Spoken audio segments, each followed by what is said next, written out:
Hey, it's Sela Social Studies. Hey guys, welcome back to Sela Social Studies. Okay, we're going to cover Thomas Jefferson today in this section right here. Who is Thomas Jefferson? What are the things that he did? Where did he come from? And we're going to cover this right here, the election of 1800 between John Adams and the Federalists, and pretty much the end of the Federalists, and Thomas Jefferson in the new Democratic Republicans.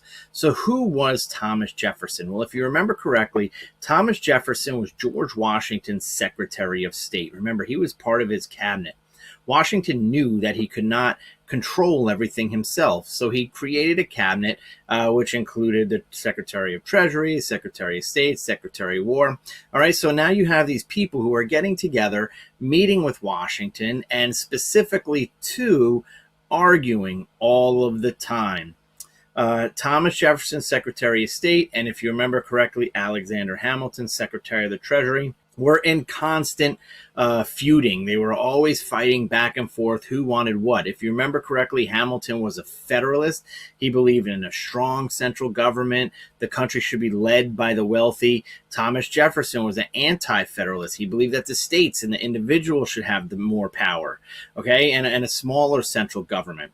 So Thomas Jefferson takes these anti-Federalist ideals and he creates a political party. Jefferson did not really agree with a lot of the ideals or ideas that the Federalists had. So in 1793, after Washington gives his neutrality proclamation or issues his neutrality proclamation, Jefferson has officially had enough. He feels that we should be helping France in the Revolution. He feels that Alexander Hamilton is kind of influencing all of George Washington's decisions.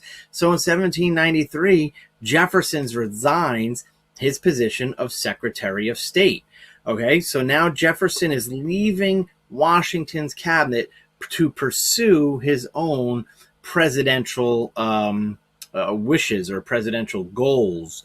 So we had mentioned that he creates a new political party, and this is it right here, the Democratic Republicans. Jefferson and James Madison, like I said, founded the Democratic Republican Party. They believed in things like what the anti-Federalists believed in: small central governments, states and individual rights. We should have ties with France. We should really help France and part of their revolution. These Democratic Republicans were against the Federalists. They were against John Adams and Alexander Hamilton. They believed that we shouldn't have the ties with Britain. They just felt that the Alien and Sedition Acts were terrible things, right? Because they really affected French people in America. So now this is the emergence of our two political party system. You now have the Federalists with John Adams and Alexander Hamilton, and you have now the Democratic Republicans, which are going to encompass people like Jefferson, James Madison, Aaron Burr. So let's get into the election of 1800. It's the first time in history that we have two opposing political parties, the Federalists and the Democratic Republicans, running against each other. If you remember correctly, Washington wasn't really part of a party, but you could say he was kind of a Federalist. Washington was elected again unanimously, and then John Adams runs and he gets selected president, but it's not until Jefferson and Madison break off and they found the Democratic Republicans that now we have two political parties going against each other. And in this election of 1800, you have John Adams and Charles Pinckney. They're the Federalists. They are running for re-election. And you have Thomas Jefferson and Aaron Burr running as the Democratic Republicans. Now, they are on the same ticket, but however, there's no separate votes of president or vice president. So Jefferson and Burr beat John Adams originally. But since there was, like I said, there was no specific tie-in to who was president, who was vice president, this election of 1800 ends in a tie. Thomas Jefferson and Aaron Burr both receiving the same amount of votes. Nobody said, hey, I want Burr to be vice president and I want Jefferson to be president. That's not the way it happened. They got the votes, they won, but now who's going to be president? So we have a tie in this election.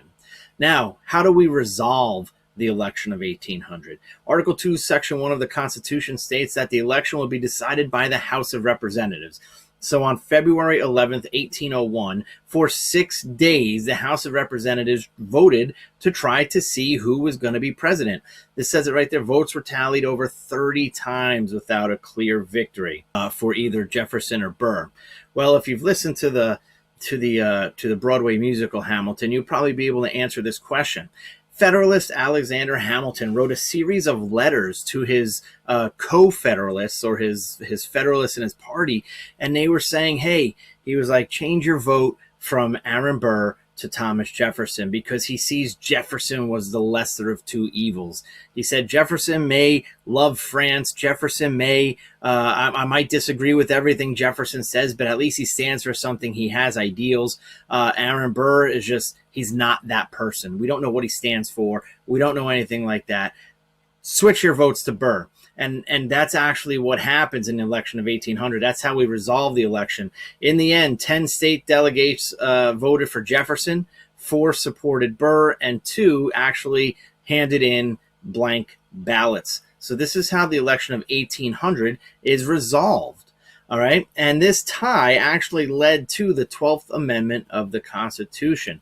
It provided for a separate ballot for president and vice president in the next election.